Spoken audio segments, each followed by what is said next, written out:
वृंदा हातात भली मोठी बॅग घेऊन घराबाहेर निघत होती. तिचा भाऊ तिला माहेरी घेऊन जाण्यासाठी आला होता. अश्रूंनी डबडबल्या डोळ्यांनी तिने विनयकडे पाहिले. तो मात्र तिच्या नजरेला नजर देऊ शकला नाही, कारण तिच्या नजरेत त्याच्यासाठी असंख्य प्रश्न होते आणि विनयकडे तिच्या प्रश्नांना ना उत्तरे होती ना तिच्यासाठी दोन धीराचे शब्द. आज पहिल्यांदा असे झाले असेल की वृंदा घरातून बाहेर पडताना थोरा मोठ्यांच्या पाया पडली नसेल. घरातील उंबरठ्यावर येताच वृंदा क्षणभर थांबली. तिला जुने दिवस आठवले. 8 वर्षांपूर्वी ती हेच माप ओलांडून घरात आली होती. घरी आल्यावर तिचं, तिच्या कलागुणांचं, तिच्या कामाचं नेहमीच कौतुक व्हायचं. विनयसुद्धा सतत तिच्या मागेपुढे करायचा. दोघांचंही लव्ह मॅरेज. अगदी कॉलेजपासून एकमेकांच्या प्रेमात होते. लग्नाचा विषय काढल्यावर तिच्या घरून सुरुवातीला थोडा विरोध झाला, कारण विनयच्या घरची परिस्थिती फारशी चांगली नव्हती आणि विनयची नोकरीसुद्धा साधारण होती. वृंदाच्या घरचे त्या मानाने श्रीमंत होते आणि म्हणूनच वृंदाच्या आईबाबांना वाटायचं की वृंदा त्या घरात जमवून घेऊ शकणार नाही.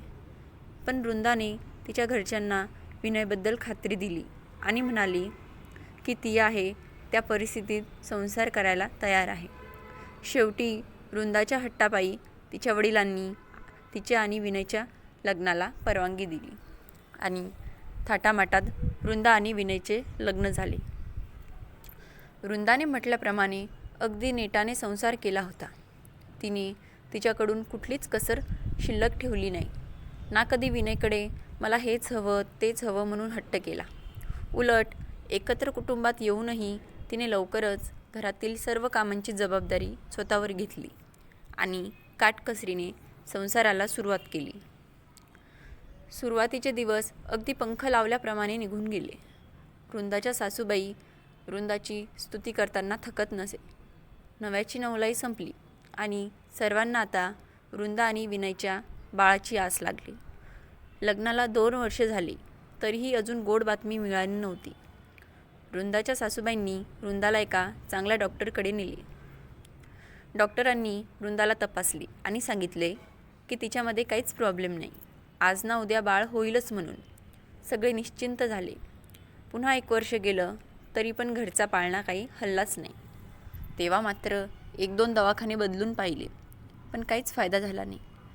शेवटी तिच्या घरच्यांनी देवांना नवस केले. तिने सुद्धा देवाला साकडे घातले बाळ होऊ दे म्हणून, पण तिच्या पदरात मुलाचं दान पडलं नाहीच. दिवसामागून दिवस जात होते. आता तिच्या घरच्या लोकांचे तिच्याशी वागणे बदलले होते. पूर्वी प्रत्येक कामात जिचे कौतुक व्हायचे ती आता कुठल्याही कामात त्यांना नकोशी झाली होती. सासूबाईंनी तिच्याशी बोलणे सोडले होते. फक्त टोमणे मारण्यापुरते त्या तिच्याशी बोलत. आधी सगळे म्हणायचे की आमचं नशीब चांगलं म्हणून आम्हाला वृंदासारखी सून मिळाली आहे, पण आता तेच लोक म्हणायचे की हिने विनयला नादायला लावले आणि आमची सून झाली. घराला साधा एक मूल देऊ शकत नाही म्हणून सतत तिला हिणवले जायचे. सुरुवातीला विनयने तिला खूप साथ दिली, पण नंतर त्याच्या आईसमोर त्याचे काही चालेनासे झाले. त्यामुळे तो बरेचदा वृंदाचा अपमान होत असतानाही गप्प राहायचा. तिला खूप दुःख व्हायचं, पण विनयवर खूप प्रेम असल्याने ती सगळे काही निमूटपणे सहन करत होती. अशातच तिचे वडीलसुद्धा हार्ट अटॅकने गेले. वडिलांच्या जाण्याने आधीच दुःखात असलेली वृंदा आणखीनच खचली. पण तिच्या मोठ्या भावाने तिला त्या काळात खूप आधार दिला आणि सोबतीला विनयसुद्धा होताच. अशीच दुःखात सासूबाईंचे टोमणे आणि समाजाची वांजोटी म्हणून अवहेलना सहन करत आपल्यालाही उद्या बाळ होईल या आशेवर वृंदा जगत होती.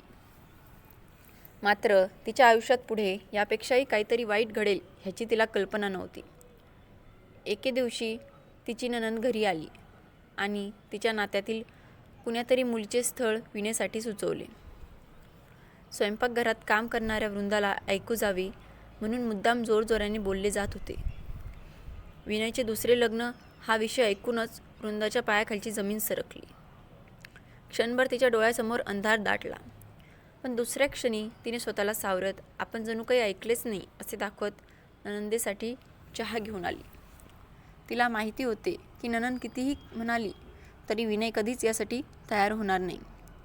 पण तिचा हा गोड गैरसमज देखील लवकरच दूर झाला. जेव्हा सासू आणि नणंदीने समजवल्यावर विनयसुद्धा मुलासाठी दुसऱ्या लग्नाला तयार झाला. वृंदावर चारही बाजूने संकटे आली होती.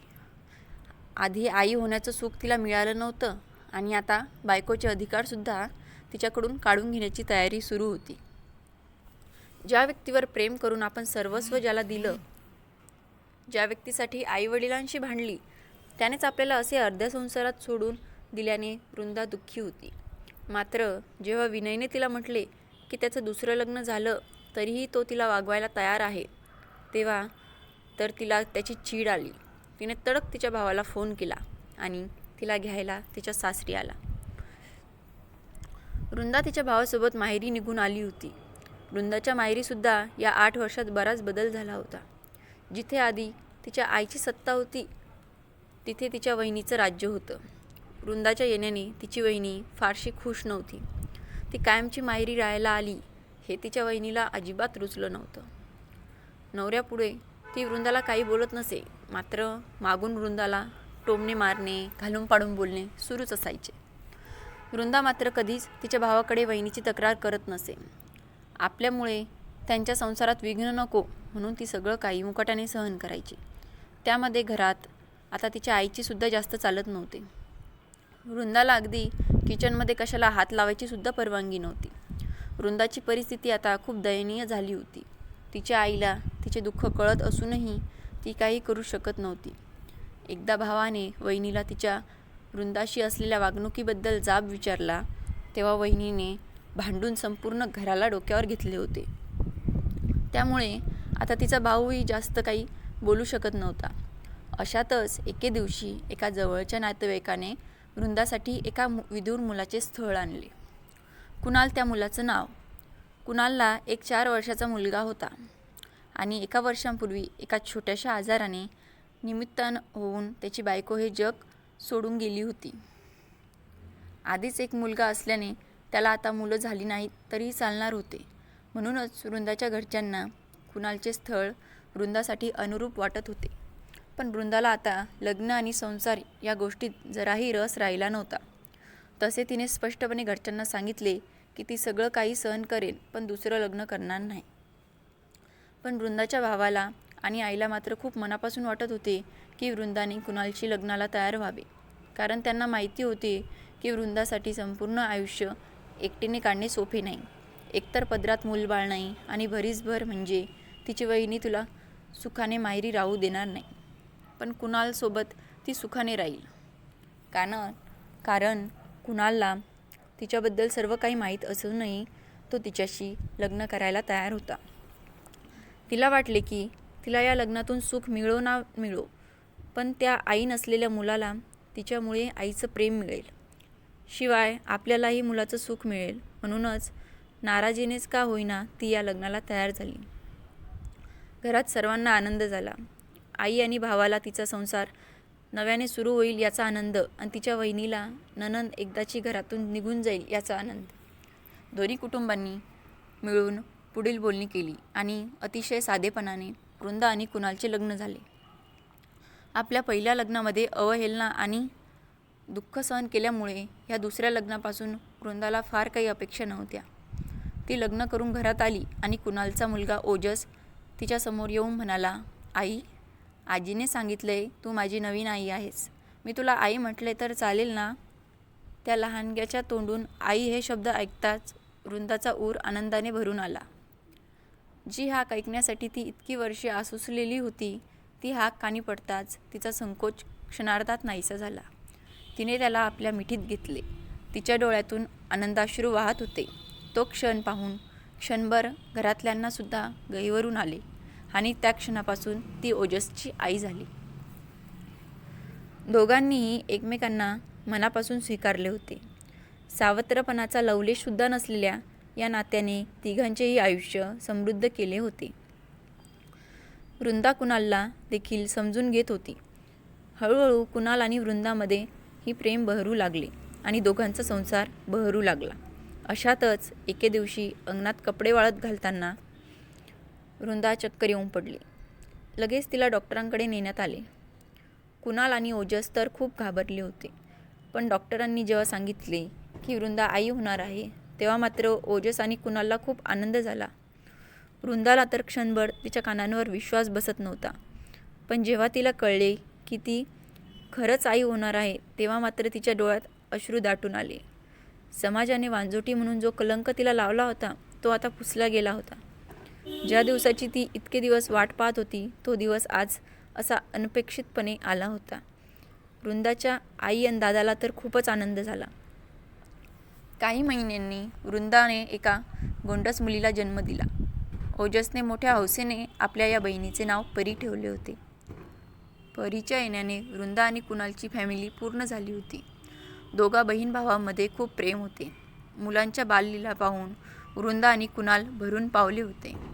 इकडे वृंदाचा पहिला नवरा विनय मात्र अजूनही वृंदाची आठवण काढत असतो. आपल्यात दोष असतानाही सर्व शिक्षा मात्र वृंदाला सहन करावी लागली, हे आठवून त्याला अजूनही नीट झोप लागत नाही. वृंदा गेल्यावर त्याच्या आणखी 2 बायकासुद्धा त्याच्या घरात टिकल्या नाही आणि आज आयुष्याच्या या टप्प्यावर तो एकटा आहे. ह्यासाठी सुद्धा तो स्वतःलाच कारणीभूत मानतो. कथा आवडल्यास व्हिडिओला लाईक करा, शेअर करा आणि आमची कथा तुम्हाला कशी वाटली कमेंट करून नक्की सांगा. आणि अशाच नवनवीन कथा ऐकण्यासाठी आमच्या चॅनलला सबस्क्राईब करा. धन्यवाद.